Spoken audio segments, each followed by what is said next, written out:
네가 찬 건 밥그릇이 아니라 내 목숨줄이야, 이 자식아.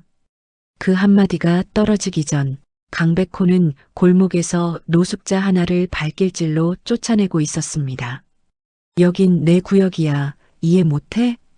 홧김에 뻥하고 차버린 밥그릇이 인도 위에서 산산조각 나는 순간 백호는 속이 다 시원했죠. 그땐 그랬습니다. 하지만 1시간 뒤 조직 본부 두목의 집무실 차갑게 빛나는 눈이 그를 내려다봅니다. 내 밥그릇을 깼다며? 어제 노숙자의 눈빛과 똑같은 시선이 이젠 그의 목줄을 죄어오고 있었습니다. 한 번의 발길질로 시작된 추방, 사냥, 그리고 피냄새 나는 복수극. 밥그릇을 걷어찼던 그 발은 결국 자기 인생을 절벽 아래로 찼던 발이었을지도 모릅니다. 오늘의 사연 시작합니다. 여기서 뭐 하는 거야? 강백호가 노숙자를 발견하고 큰 소리로 외쳤습니다. 이봐, 아저씨. 여긴 아무나 앉는 데가 아니야. 빨리 일어나. 이 구역은 내가 관리하는 곳이야. 당장 꺼져. 백호가 성큼성큼 다가가며 소리쳤습니다. 노숙자는 고개를 들지 않고 묵묵히 밥을 떠먹고 있었습니다. 백호의 얼굴이 붉어졌습니다. 아, 진짜 귀도 안 들려? 여긴 네가 있을 자리가 아니라고. 백호가 발로 노숙자의 밥그릇을 걷어찼습니다. 밥그릇이 인도 위로 날아가며 산산조각 났습니다. 노숙자가 천천히 고개를 들었습니다. 그의 눈빛은 단순한 분노가 아니었습니다. 백호가 순간 움찔했습니다. 뭐야, 왜 그런 눈으로 봐? 기분 나쁘게. 백호가 멱살을 잡으려 했지만 노숙자는 이미 자리에서 일어나고 있었습니다. 노숙자가 흙이 묻은 밥알을 멍하니 내려다봤습니다. 그리고 아무 말 없이 뒤돌아 걸어갔습니다. 다신 여기 얼씬도 하지 마. 들려? 하지만 노숙자는 돌아보지 않았습니다. 1시간 후 백호의 부하 창식이 헐레벌떡 뛰어왔습니다. 형님 큰일 났어요. 진짜 큰일이에요. 창식이 숨을 헐떡이며 말했습니다. 뭐가 그렇게 난리야? 말 좀 똑바로 해. 백호가 담배를 입에서 빼며 물었습니다. 아까 그 노숙자요. 그 사람이 조직 간부들만 쓰는 지하 주차장으로 들어가는 걸 봤어요. 뭐라고? 거길 들어갔다고? 백호의 손에서 담배가 떨어졌습니다. 예. 제가 눈을 잘못 본 줄 알았는데 비밀 출입구로 쓱 들어가더라고요. 거긴 최고위 간부들만. 창식이 말을 잇지 못했습니다. 이런 젠장. 백호가 주머니에서 핸드폰을 꺼내 차 부장에게 전화를 걸었습니다. 신호음이 길게 울렸습니다. 차 부장님, 저 백호입니다. 급한 일이 생겨서 끊어. 차 부장의 차가운 목소리가 들렸습니다. 부장님, 잠깐만요. 정말 설명이. 뚜뚜뚜. 전화가 끊어졌습니다. 다시 걸었지만 받지 않았습니다. 다른 간부들도 마찬가지였습니다. 형님, 뭔가 진짜 잘못 돌아가는 것 같아요. 창식이 떨리는 목소리로 말했습니다. 입 닥쳐. 지금 머리 복잡하니까 말 좀 하지 마.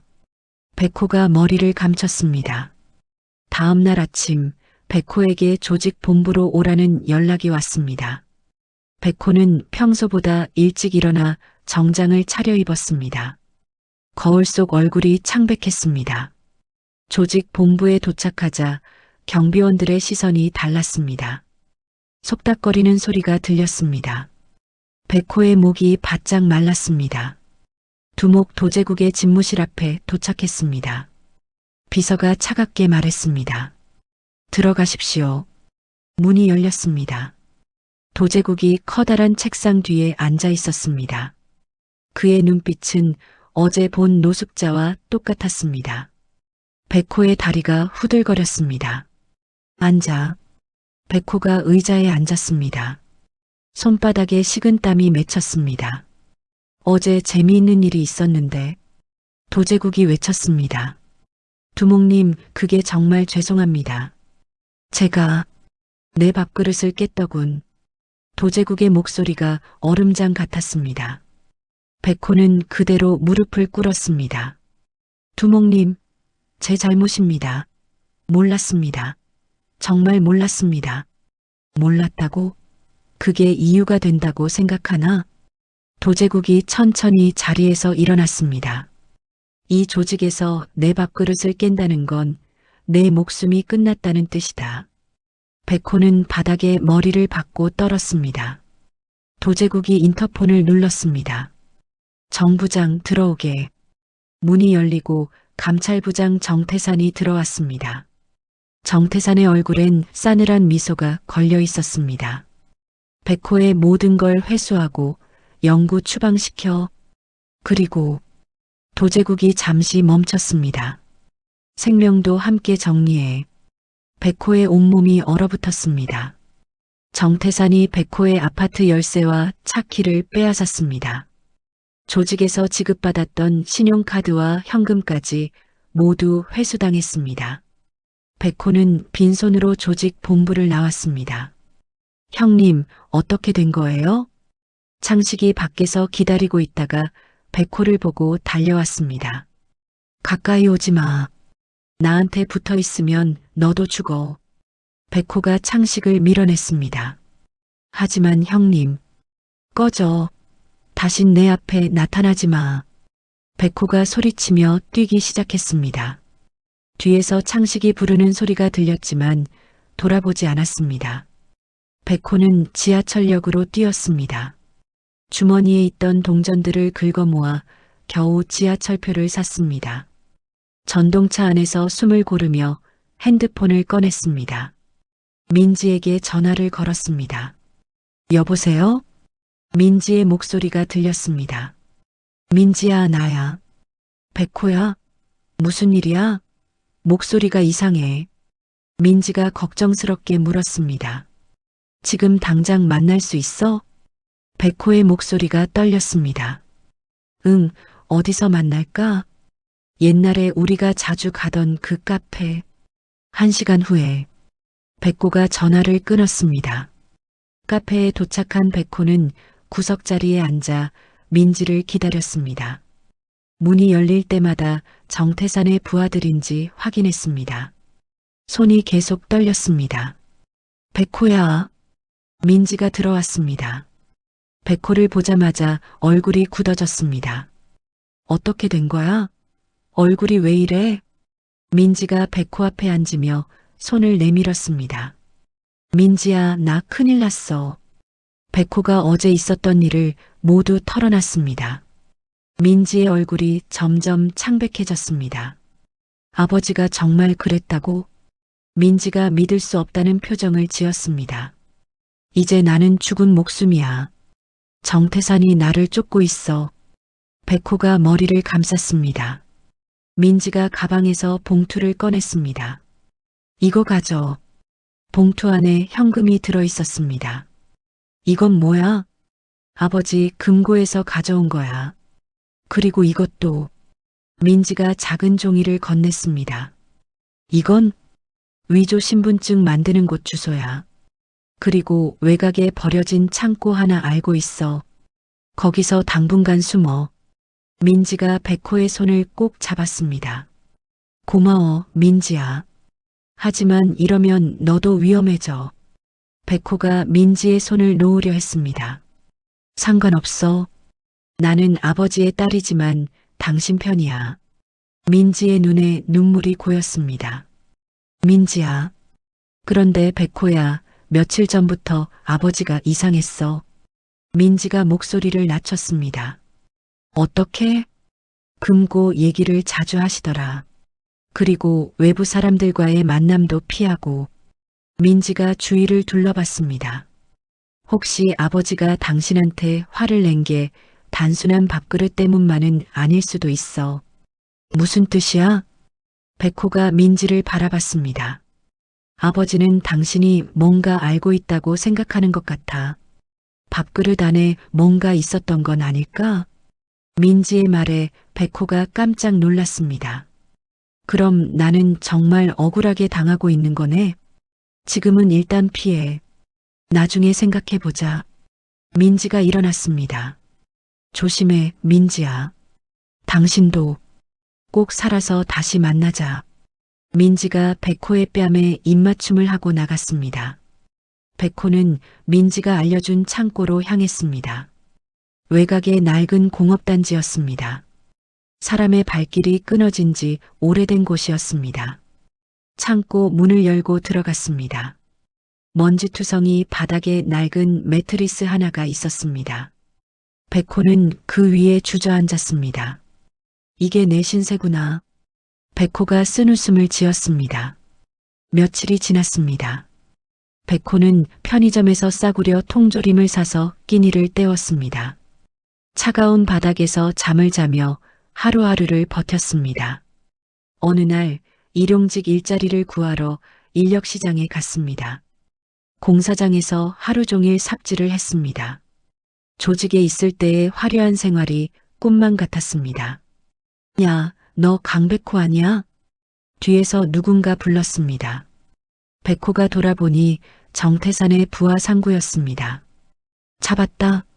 상구가 소리치며 달려왔습니다. 백호가 삽을 들고 상구를 향해 뛰었습니다. 두 사람은 공사장 철근 더미 사이에서 치열한 몸싸움을 벌였습니다. 으아! 상구가 철근에 머리를 부딪히며 쓰러졌습니다. 백호가 상구의 멱살을 잡았습니다. 도제국이 뭘 찾고 있는 거야? 백호가 상구를 흔들었습니다. 밥그릇 속에 있던 칩. 상구가 피를 흘리며 중얼거렸습니다. 칩이 뭐야? 두목님의 금고 열쇠. 상구의 목소리가 점점 작아졌습니다. 갑자기 상구의 입에서 거품이 일어났습니다. 몸이 경직되더니 숨이 끊어졌습니다. 백호가 뒤로 물러났습니다. 독약? 백호의 온몸에 소름이 돋았습니다. 도제국의 편집증이 이 정도인 줄 몰랐습니다. 백호는 상구의 시체를 뒤로하고 창고로 돌아왔습니다. 이제 모든 게 분명해졌습니다. 자신이 발로 찬 밥그릇 속에 중요한 뭔가가 들어있었던 것입니다.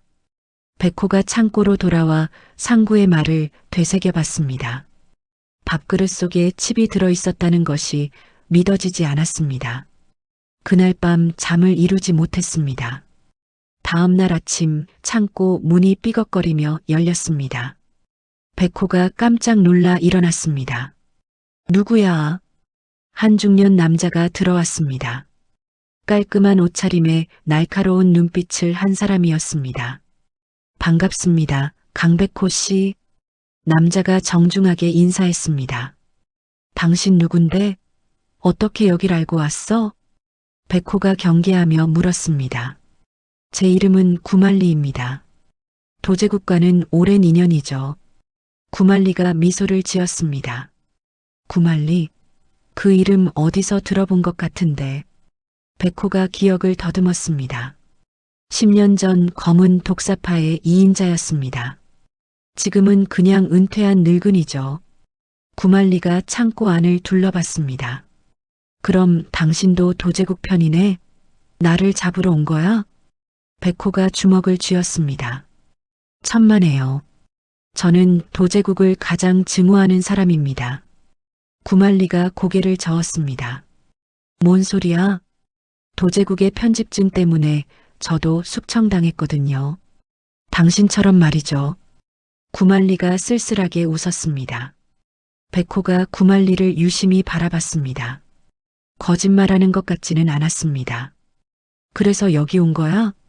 당신이 가진 것이 무엇인지 알려주러 왔습니다. 구만리가 가방에서 낡은 신문을 꺼냈습니다. 이게 뭔데? 도제국이 노숙자 행세할 때 항상 가지고 다니던 신문입니다. 구만리가 신문을 펼쳤습니다. 왜 하필 이 신문을? 이 날짜를 보세요. 조직을 창설하기 직전 날입니다.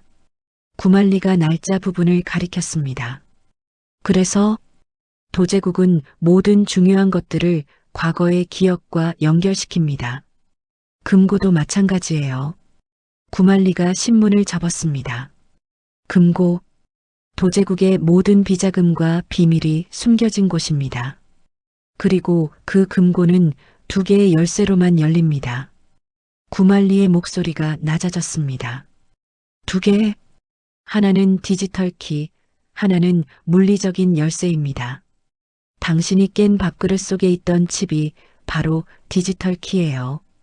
백호의 눈이 커졌습니다. 그럼 나는 지금 그 칩을 가지고 있다는 거야? 아마도요. 밥그릇이 깨지면서 칩도 손상됐을 수 있지만. 구만리가 턱을 만졌습니다. 그런데 물리적인 열쇠는 어디 있어? 그건 이 신문에 숨겨진 단서를 풀어야 알 수 있습니다. 구만리가 다시 신문을 펼쳤습니다. 신문 한 구석에 희미하게 봉황각 108호라고 적혀 있었습니다. 봉황각? 예전 조직원들 합숙소였죠. 지금은 철거 예정인 빈 건물입니다. 구만리가 설명했습니다. 그곳에 열쇠가 있다는 거야? 그럴 가능성이 높습니다. 도제국은 의미 있는 장소에 중요한 것들을 숨기거든요. 구만리가 신문을 백호에게 건넸습니다. 왜 나를 도와주는 거야? 백호가 의심스럽게 물었습니다. 도제국에 대한 복수죠. 당신을 통해서 말입니다. 구만리가 솔직하게 대답했습니다. 하지만 봉황각 주변은 정태산 놈들이 지키고 있을 거야. 그래서 제가 안전한 경로를 알려드리는 겁니다. 구만리가 지도를 꺼냈습니다. 여기로 가면 감시망을 피할 수 있어요. 다만 하얀 이리파 구역과 가까우니 조심해야 합니다.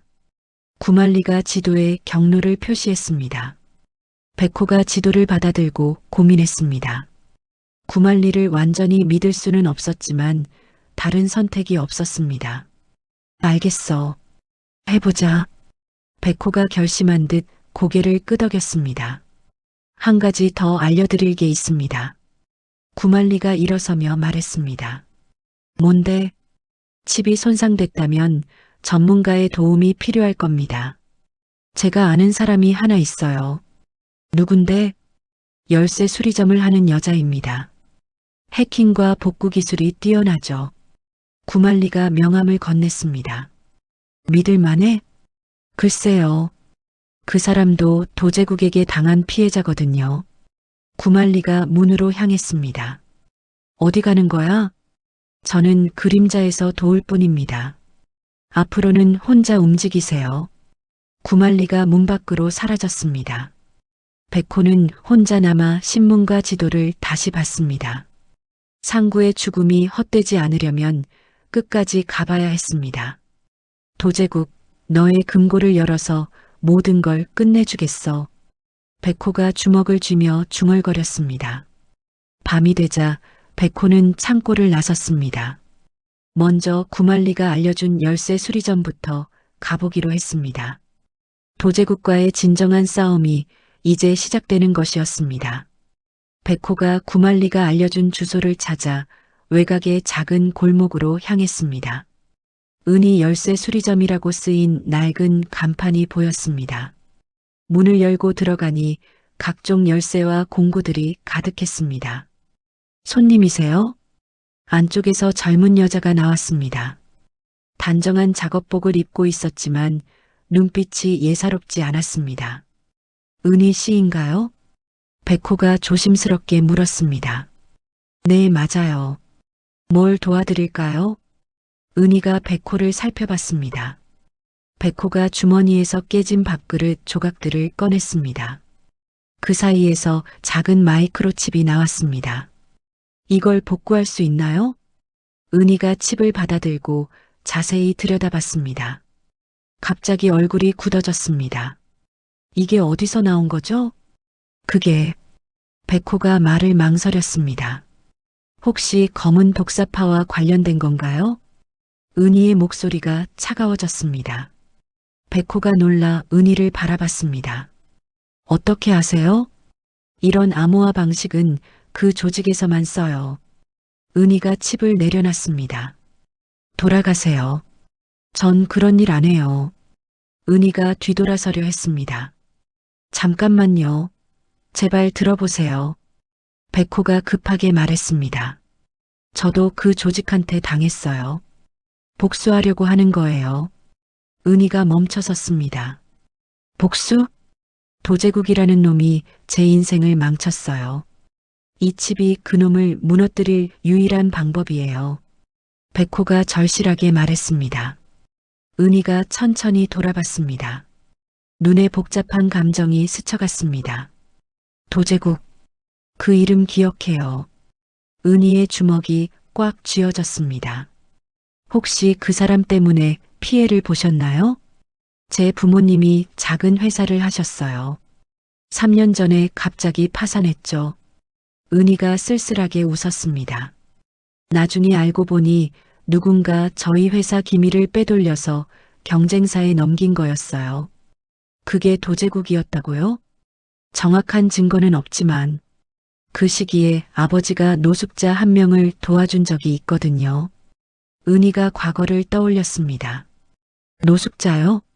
네. 아버지는 착하신 분이라 그 사람한테 회사 얘기도 많이 해주셨대요. 은희의 목소리가 떨렸습니다. 백호의 등에 소름이 돋았습니다. 도제국의 노숙자 행세가 단순한 기행이 아니었던 것입니다. 부모님은 지금 어떻게 지내세요? 돌아가셨어요. 회사가 망하고 스트레스를 못 이기셨죠. 은희가 눈물을 참았습니다. 백호가 주먹을 쥐었습니다. 도제국에 대한 분노가 치밀어 올랐습니다. 저도 복수하고 싶어요. 은희가 마이크로칩을 다시 집어들었습니다. 하지만 이건 많이 손상됐네요. 복구하는데 시간이 걸릴 거예요. 얼마나 걸릴까요? 이틀 정도요. 그런데 위험하지 않을까요? 은희가 걱정스럽게 물었습니다. 위험하죠. 하지만 이게 끝이에요. 백호가 결연하게 말했습니다. 알겠어요. 해보죠. 은희가 고개를 끄덕였습니다. 이틀 후 은희가 백호에게 연락했습니다. 수리점으로 간 백호는 완전히 복구된 칩을 받았습니다. 대단하네요. 그런데 이상한 게 있어요. 은희가 컴퓨터 화면을 가리켰습니다. 이 칩 안에 두 종류의 데이터가 있어요. 하나는 금고 위치, 다른 하나는 암호 일부예요. 암호 일부요? 네. 전체 암호를 만들려면 다른 정보가 더 필요해요. 은희가 설명했습니다. 구말리가 말한 두 번째 열쇠가 필요하겠네요. 백호가 중얼거렸습니다. 구말리요? 그 사람도 아세요? 네. 그분이 저를 여기로 보냈어요. 그렇다면 이것도 드려야겠네요. 은희가 USB를 꺼냈습니다. 이게 뭔가요? 제가 만든 해킹 프로그램이에요. 금고 주변 보안 시스템을 무력화시킬 수 있어요. 은희가 USB를 건넸습니다. 정말 고마워요. 백호가 USB를 받았습니다. 저도 함께 가면 안 될까요? 은희가 조심스럽게 물었습니다. 너무 위험해요. 하지만 현장에서 해킹 지원이 필요할 거예요. 은희가 고집했습니다. 백호가 고민했습니다. 혼자서는 한계가 있었습니다. 알겠어요. 하지만 제 말을 꼭 들어야 해요. 네. 은희가 환하게 웃었습니다. 그날 밤 백호는 구말리에게 연락했습니다. 약속된 장소에서 만난 구말리는 만족스러워했습니다. 칩복구가 끝났군요. 네. 그런데 봉황각에 가기 전에 물어볼 게 있어요. 뭔가요? 도제국이 노숙자 행세를 하면서 일반인들한테 접근한 적이 있나요? 구말리의 얼굴이 어두워졌습니다. 있죠. 정보 수집이 목적이었어요. 역시 그렇군요. 백호가 고개를 끄덕였습니다. 이제 봉황각으로 가야겠네요. 구말리가 지도를 다시 꺼냈습니다. 조심하세요. 최근 들어 정태산이 그 주변 경계를 강화했어요. 알겠습니다. 백호가 지도를 받으며 결의를 다졌습니다. 드디어 도제국의 금고에 한 발짝 더 다가갈 때가 온 것입니다. 밤 10시 백호와 은희가 봉황각 근처에 도착했습니다. 철거 예정인 낡은 건물이 어둠 속에 우뚝 서 있었습니다. 주변에 가로등도 거의 없어 음산한 분위기였습니다. 정말 여기가 맞나요? 은희가 떨리는 목소리로 물었습니다. 구만리가 알려준 곳이니 틀림없어. 백호가 건물을 올려다봤습니다. 108호는 어디쯤 될까요? 1층이 상가였으니 2층부터 호수가 시작될 거야. 백호가 후문으로 향했습니다. 건물 뒷문이 반쯤 열려 있었습니다. 두 사람은 조심스럽게 안으로 들어갔습니다. 은희가 코를 막았습니다. 곰팡이 냄새가 심했습니다. 계단을 올라가며 호수를 확인했습니다. 105호, 106호, 107호, 108호. 백호가 문 앞에 섰습니다. 문이 잠겨 있었지만 은희가 도구를 꺼내 열었습니다. 와, 은희가 감탄했습니다. 방 안은 다른 곳과 달리 깨끗했습니다. 벽난로도 있고 책상과 의자도 그대로 놓여 있었습니다. 누군가 계속 관리하고 있었나 봐. 백호가 방 안을 둘러봤습니다. 벽난로를 확인해 봐요. 은희가 벽난로 앞에 무릎을 꿇었습니다. 여기 뭔가 있어요. 은희가 벽난로 깊숙한 곳에서 작은 상자를 꺼냈습니다. 상자를 열자 금색 독사 문양이 새겨진 열쇠가 나왔습니다. 그리고 그 밑에는 낡은 일기장이 있었습니다. 일기장이네.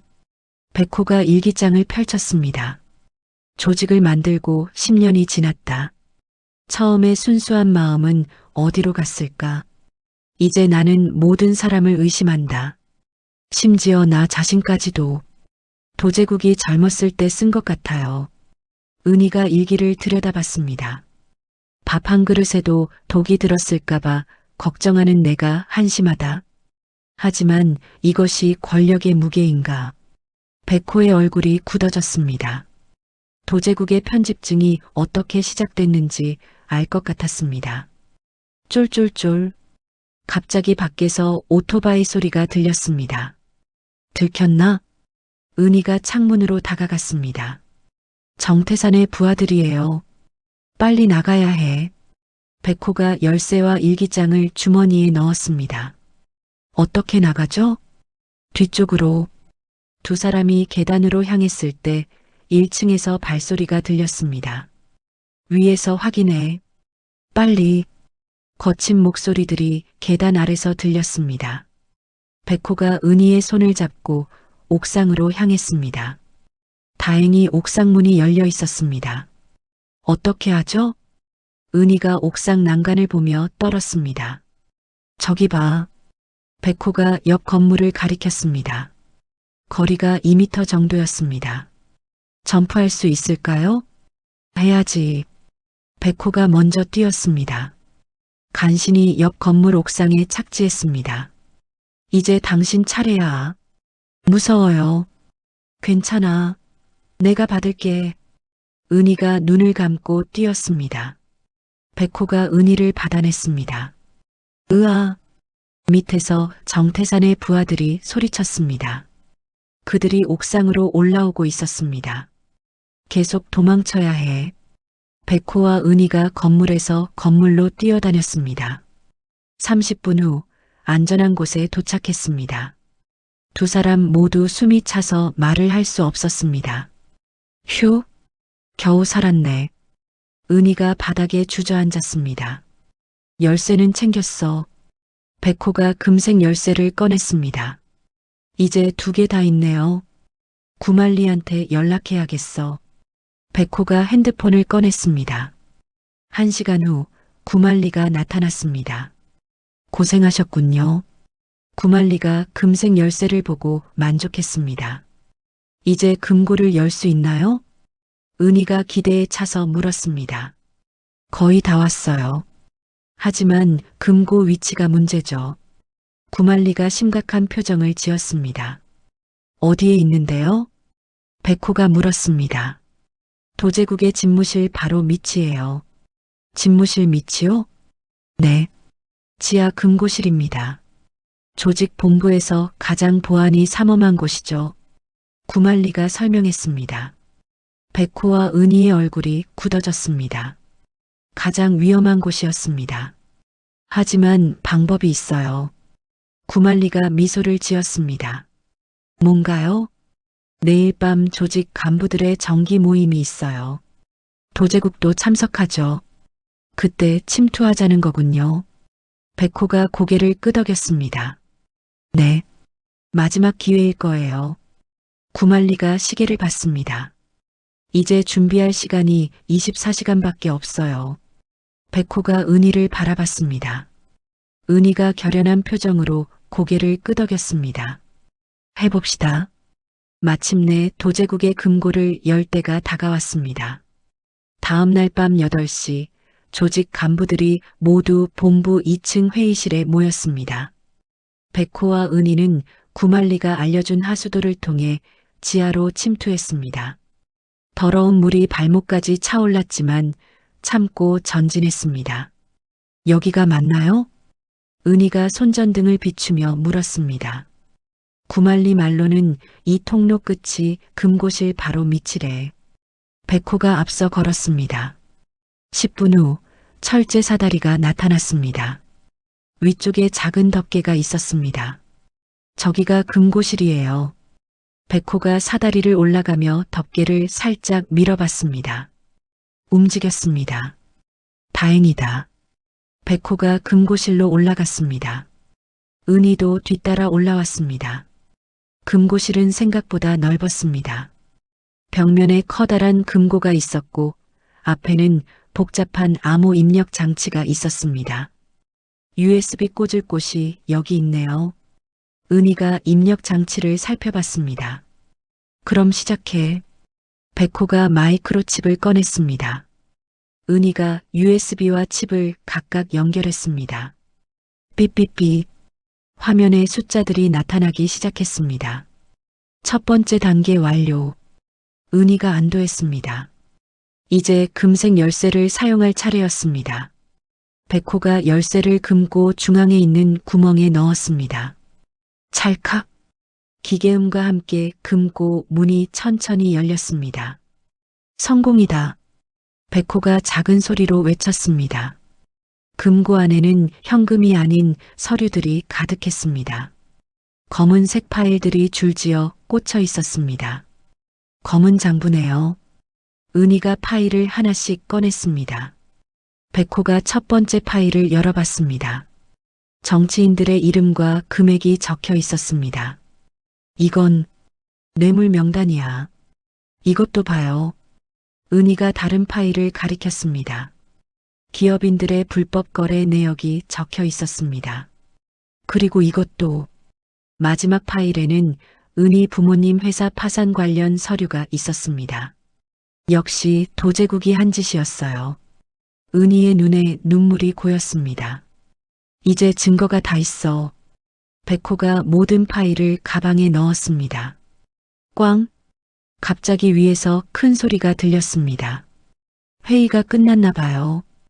은희가 긴장했습니다. 빨리 나가자. 백호가 하수도로 향했습니다. 하지만 이미 늦었습니다. 금고실 문이 벌컥 열리며 도제국이 나타났습니다. 역시 그럴 줄 알았다. 도제국이 냉소적으로 웃었습니다. 뒤에서 정태산과 조직원들도 들어왔습니다. 꼼짝 마라, 강백호. 정태산이 권총을 겨누었습니다. 그 가방을 내려놔. 도제국이 차갑게 명령했습니다. 백호가 은희를 뒤로 숨겼습니다. 안 돼. 그럼 죽어. 정태산이 방아쇠를 당기려 했습니다. 그때 갑자기 금고실의 모든 불이 꺼졌습니다. 뭐야? 정태산이 당황했습니다. 구만리. 백호가 외쳤습니다. 구만리가 약속대로 전원을 차단한 것이었습니다. 어둠 속에서 백호가 은희의 손을 잡고 하수도로 뛰어들었습니다. 잡아라. 도제국이 소리쳤지만 이미 늦었습니다. 하수도를 통해 빠져나온 백호와 은희는 밖에서 기다리고 있던 구만리를 만났습니다. 고생하셨어요. 구만리가 반갑게 맞았습니다. 장부는 다 가져왔어. 백호가 가방을 흔들었습니다. 그럼 이제 마지막 단계네요. 구만리가 핸드폰을 꺼냈습니다. 언론과 검찰에 넘기는 거죠? 그렇죠. 하지만 조심해야 해요. 도제국이 가만히 있지 않을 테니까.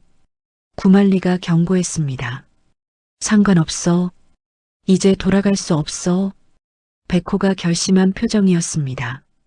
다음 날 아침 모든 언론에서 검은 독사파의 비리가 보도됐습니다. 검찰도 즉시 수사에 착수했습니다. 백호와 은희는 안전한 곳에 숨어서 상황을 지켜봤습니다. 드디어 끝났네요. 은희가 안도했습니다. 아직 끝난 게 아니야.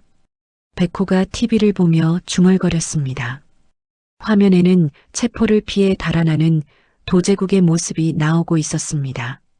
저놈이 자유롭게 돌아다니는 한 우리는 안전하지 못해.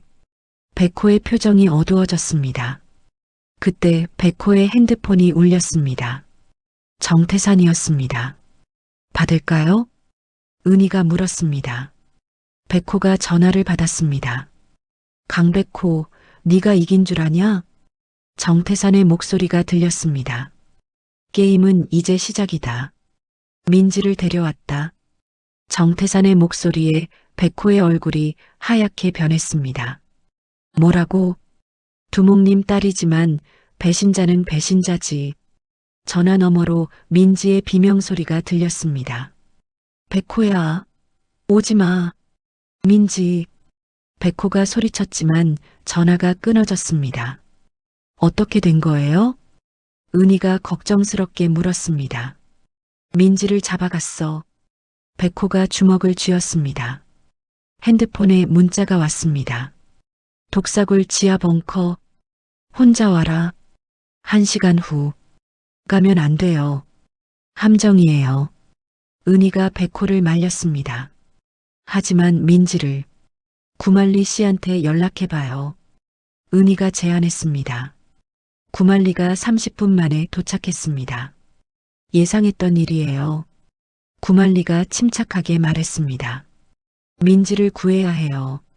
백호가 다급하게 말했습니다. 물론이죠. 하지만 계획이 필요해요. 구만리가 지도를 꺼냈습니다. 독사굴은 지하 벙커가 미로처럼 복잡해요. 정면으로 가면 죽어요. 그럼 어떻게? 비상구가 하나 있어요. 제가 설계할 때 만들어둔 겁니다. 구만리가 지도에 표시했습니다. 혼자 갈게요. 백호가 일어났습니다. 안 돼요. 전 해킹으로 도울게요. 은희가 고집했습니다. 너무 위험해.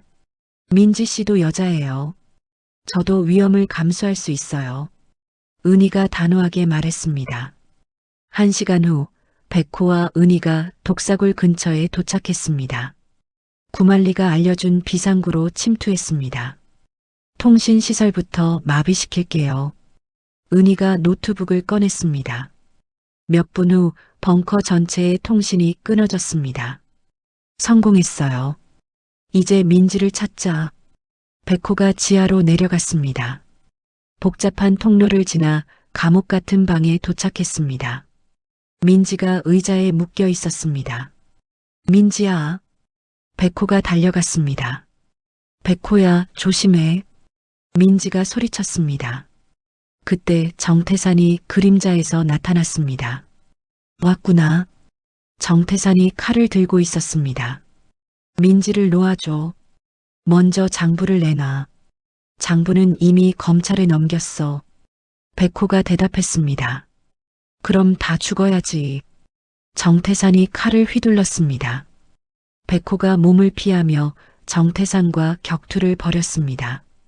좁은 공간에서 치열한 싸움이 계속됐습니다. 으악! 정태산이 벽에 부딪혔습니다. 백호가 민지의 밧줄을 풀었습니다. 괜찮아? 응. 빨리 나가자. 민지가 일어났습니다. 그때 갑자기 도제국이 나타났습니다. 내 딸까지 빼앗아 가겠다는 거냐? 도제국이 권총을 겨누었습니다. 아버지, 그만해요. 민지가 앞에 섰습니다. 비켜라. 싫어요. 이제 그만해요. 민지가 눈물을 흘리며 말했습니다. 내가 내 아버지다. 아버지가 아니에요. 아버지는 사람을 죽이지 않아요. 민지가 고개를 저었습니다. 도제국의 손이 떨렸습니다. 그 순간 백호가 도제국에게 달려들었습니다.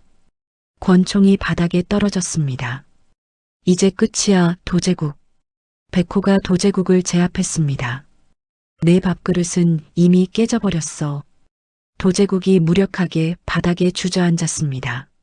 30년 동안 쌓아온 내 왕국이 잘못된 왕국이었어. 민지가 아버지를 내려다봤습니다. 곧 경찰이 벙커로 들어왔습니다. 구만리가 신고했던 것입니다. 도제국, 정태산, 체포한다. 경찰이 수갑을 채웠습니다. 도제국이 끌려가면서 백호를 바라봤습니다. 네가 이겼다. 아니에요. 정의가 이긴 거예요. 백호가 대답했습니다. 민지가 백호를 끌어안았습니다. 이제 정말 끝났어. 응. 이제 새로 시작하자. 백호가 민지를 안으며 말했습니다. 밖으로 나온 세 사람은 구만리와 만났습니다. 고생하셨어요. 구만리가 인사했습니다. 구만리 씨도 고생하셨어요. 전 이제 정말 은퇴할게요. 구만리가 미소를 지으며 사라졌습니다. 은희가 백호와 민지를 바라봤습니다. 부모님께서도 이제 편히 쉬실 거예요. 은희의 얼굴에 평온함이 스며들었습니다. 1년 후 도시 외곽의 한적한 마을. 손님, 주문하신 순댓국 나왔습니다. 백호가 따뜻한 국그릇을 조심스럽게 할아버지 앞에 놓았습니다. 두 손으로 받쳐서 넘어지지 않게 했습니다. 고맙습니다. 젊은이가 참 정성스럽네. 할아버지가 환하게 웃었습니다. 맛있게 드세요. 백호가 정중하게 인사했습니다. 작은 식당 진심한 그릇에는 점심시간이라 손님들이 가득했습니다. 민지가 밝은 표정으로 서빙을 하고 있었습니다. 여보, 3번 테이블 김치찌개 추가요. 네, 알았어요. 백호가 부엌으로 향했습니다. 식당 벽에는 두 사람이 힘들 때 찍었던 사진이 걸려 있었습니다. 컵라면을 나눠 먹던 소박한 순간이 담겨 있었습니다. 카운터 한쪽에는 깨끗한 밥그릇이 하나 놓여 있었습니다. 과거를 잊지 않기 위한 교훈의 상징이었습니다. 사장님 계산이요. 할아버지가 일어났습니다. 8,000원입니다. 민지가 계산을 받았습니다. 국물이 정말 깊고 진해요. 정성이 느껴져. 감사합니다. 또 오세요. 할아버지가 나가고 백호가 테이블을 치웠습니다. 빈 그릇을 보며 잠시 생각에 잠겼습니다. 뭐 생각해? 민지가 다가왔습니다. 예전 일 말이야. 내가 정말 바보였지. 과거는 과거야. 지금의 당신이 중요해. 민지가 백호의 어깨를 두드렸습니다. 저녁이 되어 손님들이 모두 나가고 문을 닫았습니다. 오늘도 수고했어. 백호가 민지에게 말했습니다. 당신도. 그런데 은희한테서 안부 인사 왔어. 민지가 핸드폰을 보여줬습니다. 은희는 이제 보안 컨설팅 회사를 차려서 성공적으로 사업을 하고 있었습니다. 정의로운 일에 자신의 기술을 사용하며 새 삶을 살고 있었습니다. 다음 주에 한번 만나자고 하네. 좋지. 오랜만에 셋이 만나면 좋겠어. 두 사람이 함께 설거지를 했습니다. 백호가 그릇들을 정성스럽게 닦았습니다. 하나하나가 소중했습니다. 백호야. 응? 당신은 노숙자의 밥그릇은 깼지만 내 인생의 밥그릇은 튼튼하게 지켜줬어. 민지가 고마운 표정으로 말했습니다. 민지야, 정말 고마워. 당신 덕분에 진짜 행복을 찾았어. 민지가 백호의 손을 꼭 잡았습니다. 나야말로 너 없었으면 여기까지 오지 못했어. 백호가 민지를 바라봤습니다. 해가 지고 있었습니다. 두 사람은 손을 잡고 식당 밖으로 나왔습니다. 마을 언덕에 올라가 노을을 바라봤습니다. 평범한 게 이렇게 좋은 줄 몰랐어. 백호가 중얼거렸습니다. 평범한 게 가장 특별한 거야. 민지가 백호의 팔짱을 꼈습니다. 내일은 뭘 끓여줄까? 당신이 끓여주는 건 다 맛있어. 두 사람이 웃으며 집으로 돌아갔습니다. 그날 밤 백호는 일기를 썼습니다. 오늘도 평범한 하루였다. 손님들이 맛있게 먹고 가는 모습을 보니 기분이 좋았다. 예전엔 권력과 돈이 중요하다고 생각했는데 지금은 민지와 함께하는 소소한 일상이 가장 소중하다. 민지가 옆에서 잠들어 있었습니다. 백호가 민지의 이마에 살짝 키스했습니다. 고마워, 민지야. 나한테 진짜 행복을 알려줘서. 백호도 눈을 감았습니다. 다음 날 아침 새로운 하루가 시작됐습니다. 백호가 정성스럽게 국물을 끓이고 있었습니다. 민지가 상추를 씻고 있었습니다. 오늘도 맛있는 한 그릇 만들어 보자. 응. 작은 식당에서 피어나는 진짜 행복. 이제 백호에게는 그 누구도 빼앗을 수 없는 자신만의 밥그릇이 생겼습니다. 카운터 위의 밥그릇이 아침 햇살에 반짝였습니다. 마치 새로운 시작을 축복하는 것처럼 모든 사람에게는 함부로 해서는 안 될 소중한 자신만의 밥그릇이 있는 법입니다. 강백호의 이야기는 거창한 영웅담이 아니었습니다.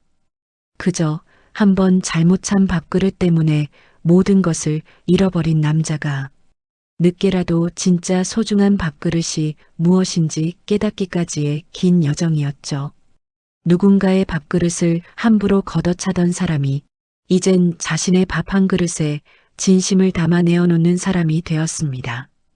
권력 대신 사람을, 돈 대신 마음을 선택한 끝에 비로소 평범하지만 단단한 행복을 손에 넣었죠.